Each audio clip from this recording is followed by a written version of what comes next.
I'll show you here on the iPhone. I'll go to the same screen. Okay, this was my last call on the way here on the car. You can see that it fluctuates all the time, the level of radiation. Now this is an interesting area. Look here, the moment I got to this area, I actually took the phone and talked near my head. So you can see I absorbed the radiation. So it will let you know when the radiation was absorbed, and when I connected again the Bluetooth, so it stopped being absorbed there.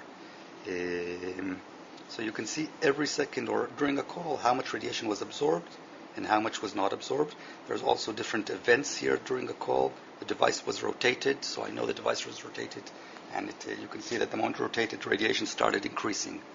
So there's many small things that you can do that are very simple. For instance, it's much better to hold your phone this way and not shield the antenna of the phone, because then the phone needs to emit more radiation.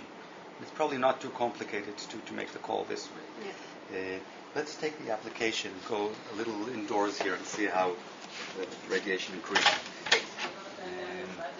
Not sure here. Is there any concrete room here? Are you familiar with this? No. So for instance, I can see now statistics in real time.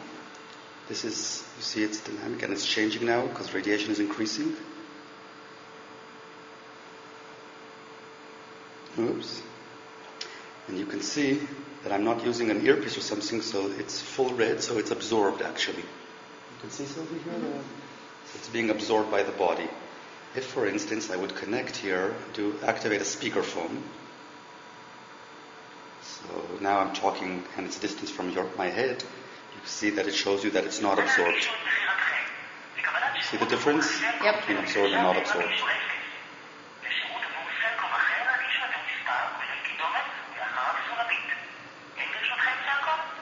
Now another thing I can show you, you see this indication? This is all the time at the background.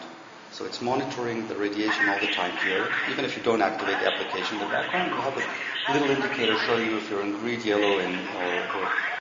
The iPhone has some other features which are quite cool. And we have a world map. So we provided an overlay for Google Map that shows you the radiation in your area here. So it's all our users now. This is where we are. And you see these are other users that are using the phone.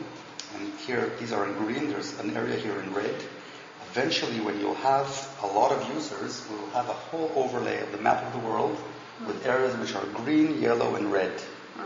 And you can, for instance, you're buying a real estate. You want to see if that lot is in a green, yellow, or red area. You can choose where it is. Another cool feature we have here is peripherals. If I'm touching peripherals here, it will show you which users now are using a headset and who are using a Bluetooth. Wow. This is part of our educational thing to show that, many people are using headsets or Bluetooth. And these are actual users here that are using this. And so in Israel we have relatively a lot of users, in Europe and US less at this point, but eventually the more users use the application, the more they contribute to this database, which we then share with all the users. Wow. So it's almost encouraging you to use this application.